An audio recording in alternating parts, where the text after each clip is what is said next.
তো আমি যে বাড়ি এসেছি আমার সারা পেলে যা ছুটে আসার কথা সে কোথায় গেল?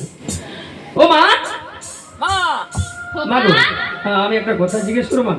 একটা কথা কেন বাবা, আমাকে 100টা কথা জিজ্ঞাসা করতে পারিস। আচ্ছা মা, আমি যে বাড়ি এসেছি আমার বাড়িতে তো সবাই রয়েছে, কিন্তু মা গো আমি যে বাড়ি এসেছি আমার সারা পেলে যা ছুটে আসার কথা সে কোথায় গেল মা? ও মা বলো। তোর সারা পেলে যার ছুটে আসার কথা, হ্যাঁ মা, হ্যাঁ। আরে আমি তোর মা। তোর বাড়ি ফিরাতে সব থেকে যদি কেউ বেশি খুশি হয়ে থাকে তাহলে আমি তোর সামনে আছি। আমার মাকে বুঝতে পারছে না, না বুঝের ভান করছে। ও মা, মা আমি জানি তুমি আমার একমাত্র গর্ভধারিণী জননী, তুমি আমার মনের কথাটা বুঝতে পারো, কিন্তু মা গো আমি যার জন্য বলছি সে কোথায় গেল মা? কার কথা বলছিস? আগো তোমার বৌমা।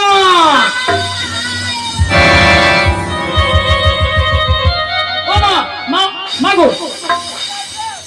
মা।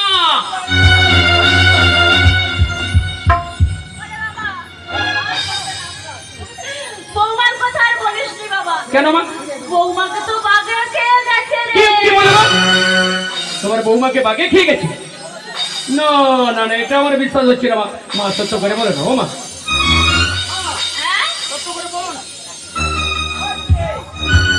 আমার মা তো সত্য কথা বলছে না। ও মা সত্য করে বলো না তোমার বৌমা কোথায়?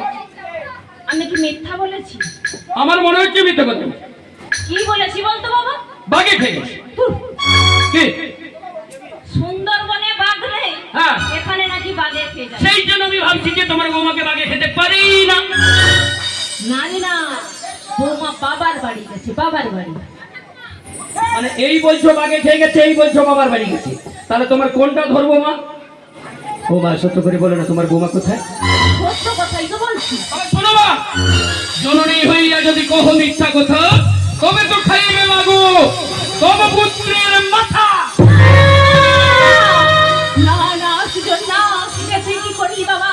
তুই এত দেবদেবী থাকতে থাকতে তোর মাথা খাওয়ার শিখে দিলি। ওরে ছোটা, আমি যে তোকে 10 মাস 10 দিন গর্ভে ধারণ করেছি, এত বড় কথাটা বলার আগে একটু ভেবে বললি না বাবা? মাগো মায়ের মনে তুই কত দুঃখ দিলি। আমি জানি মা, আমি জানি তোমার মনে দুঃখ দিয়েছি, কিন্তু মাগো আমি যে আমার স্ত্রী গর্ভবতীকে দেখার জন্য আমার মনটা ছটফট হয়ে যায়, এটা কি তুমি জানো না মা? ওরে সুজন, আমার বৌমা বাড়ির মধ্যে এক ধ্যানে এক মনে মা ষষ্ঠীর ব্রত পালন। ও বাড়িতে রয়েছে মা, তবে একটা